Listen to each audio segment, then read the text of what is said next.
Welcome back to the June 13th, 2020 edition of the Pro Wrestling Throwdown. Luke the Big Dog Williams, Caleb Black, the in-studio producer, Mighty Max Fury. It's time for the Classic Callback, the segment where we take you back, send you back in time to relive some classic matches, classic moments. This is a whole new segment. This is the only second time we've done it. Basically, we're all three going to give you a classic card from at least 20 years ago. Nothing closer than that. Now, it doesn't always have to be a card every week. Last week we just did matches. Yeah, sometimes it can just be matches. This week, though, we're going to give you, all three of us are going to give you a selection of shows to check out. We're going to start off with the in-studio producer, Mighty Max. What's your classic callback this week, big man? I chose SummerSlam 95. Good one. Now, just a quick recap of that. Yeah. I chose it for what wound up being Razor Ramon and Shawn Michaels in a ladder match that was... I loved it. That's why I chose that card. Yeah. Iconic. It opened up with the 1-2-3 Kid versus Hakushi. Okay, him. The White Angel is what that. Yeah. That was great. And comes up. I want to mention that the commentary all through this is great. Now, I didn't listen to everything. There's a few matches I didn't really care about, but the commentary is great through it, the whole thing. During the first match, you hear a young Vince McMahon refer to it as Summer Slime instead of Summer Slam. Summer Slime. Vince McMahon of all people. And then Triple H and Bob Holly had a match, and during that, JR mentioned something about Kentucky Fried Quail. JR? Or the King. Not JR, the King. There you go. King. That sounds about right. That sounds better coming from the King. Yeah, because he would at least said it 3 times. Yep, there was a few other real good matches. Kama and Taker had a casket match. Yeah. That was pretty good. Now, Max, refresh my memory. This is the one where Kama had taken the urn and melted it down into a necklace? No. No, not yet. No. Okay. Because I know eventually he did that. Yeah. And then Isaac Yankem and Bret Hart had a good match that ends with Bret Hart winning by DQ, all wrapped up in the ropes. Okay. Isaac Yankem, for those who don't know, is Kane. Yeah. And then the original Dennis Wrestling. Sorry, Brett. Razor Ramon and Shawn Michaels with their ladder match, and then it ended with Big Daddy Cool and Mabel. Okay. Oh, yeah. For the title. Cool, for the title. That's when Mabel was in timeout for hurting Taker. So, what was your highest point of that card?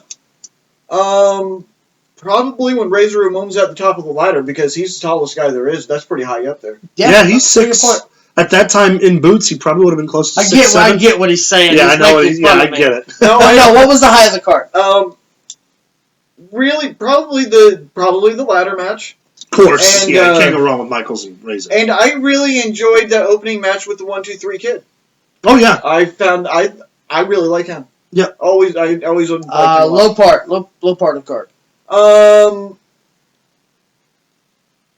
Probably for me, there was a tag match with Jacob and Eli Blue against the Smoking Guns, and I didn't realize, I kind of got bored, and that's where I kind of decided, kind of drifted off. Went through the bigger matches, the better stuff. Right.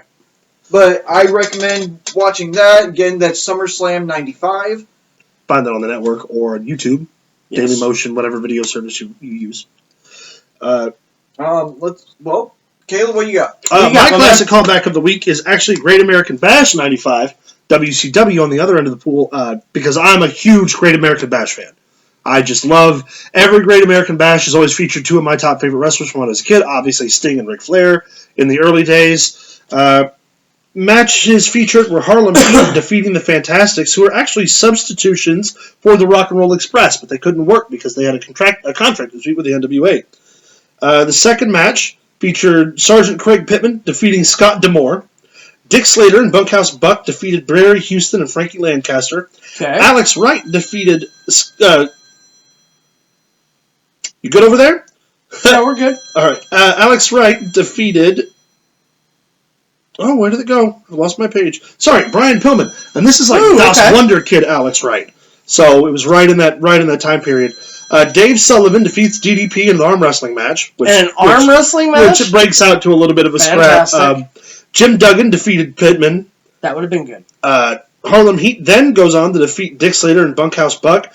There was a bit of, I guess they had a war of words with the tag team previously after their tag team match, which culminated in the new tag team champions. Well, we'll take it to the ring right now, we'll beat you too. Right. And eventually they do. The Renegade defeats Arn Anderson for the television championship. For those of you who don't remember the Renegade, he was basically... Think Ultimate Warrior, but less talented. Yeah, WCW's answer to the Ultimate Warrior. The Nasty Boys defeat the Blue Bloods, Robert Eaton and Steven Regal, who I love together. Yes. Do not get any better. Sting defeats Ming for the vacant WCW United States Heavyweight Championship, and in the main event, it's Ric Flair and Randy Savage in a singles match. The interesting part about that is that match boils over from the previous month, where they determined in a tournament what was going to happen to the U.S. title, and it was a double, no fall finish between Flair and Savage in the finals of the tournament. So then it goes to a match between Sting and Ming, and Flair finish off in the main event. Whole show is a lot of fun. High point? High point is, for me, it's always Sting. Sting wins the U.S. title again. Him and Ming have a very physical match. Sting ends up winning with the Scorpion Deathlock. It was great. Low point. Honestly, the low point was the Brian Pillman-Alex Wright match, but it wasn't because of that. Brian Pillman was supposed to wrestle somebody else who didn't end up showing up to the show, and I don't remember who it was. And also, it's a WCW show in the 90s, pre-Attitude Era, so there's a lot of, like, a lot of, not wrestles, like, just booking-wise, like, there's a lot of, well, if you beat me, then you can have 10 minutes with this guy, and just a lot of weirdly timed booking decisions. Other than that, though, check it out just for the Flair and Savage match alone, and the Sting and Ming match, worth the whole watch. Luke, how about you? My pick for this week was WCW Spring Stampede 1994. Oh, yeah. Give it to me. Opening round match was Johnny B. Bad, for those who don't know who Johnny B. Bad is. Mark Merrow versus, of course, Diamond Dallas Page.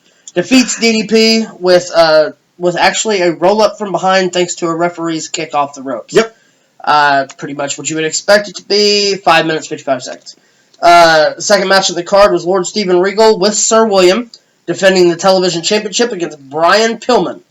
And, of course, both men, they went the 15-minute TV time limit draw. Great match. I think at the end, they kind of screwed up the spot for the pinfall. Yeah. Because I think they wanted the 3-count dramatic thing, and they only got to a 1 count for the bell ring. Yeah. Good match. What you would expect from those two men. We go into the Nasty Boys, Brian Knobbs and Jerry Saggs versus Cactus Jack and Max Payne in a Chicago street fight. Enough said. Nasty Boys retain. Tag titles, 8 minutes, 54 seconds. Yep.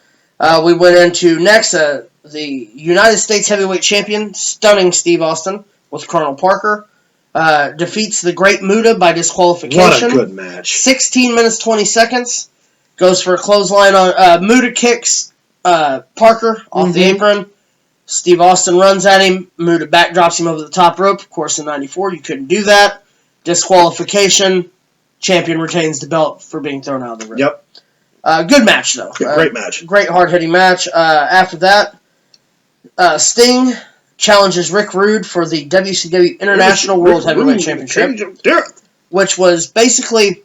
The International Championship was brought in because Ric Flair left in 92 and took the big gold belt with him. Yep. So they had to bring in a championship, and it was defended in Japan, to which was lost to Rick Rude in Japan. Yep.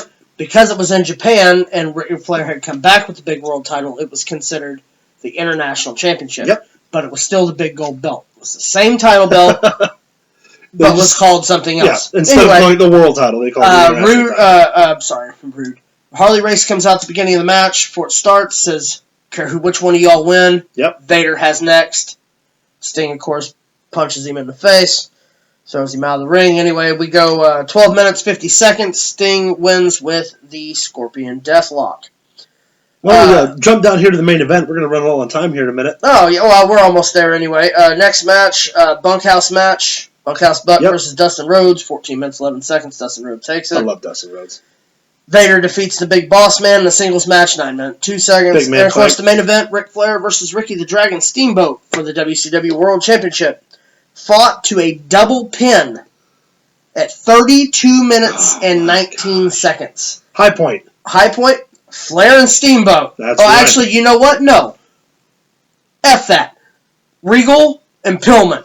Low point. Low point? Honestly...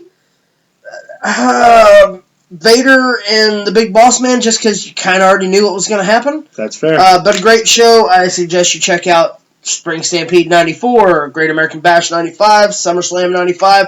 All very good shows. That wraps us up here for the Classic Callbacks this week. Let us know what you think in the comments below, or by email at prowrestlingthrowdown@gmail.com, or by liking us on Facebook at facebook.com/prowrestlingthrowdown. Stay tuned for the Wreck of the Week.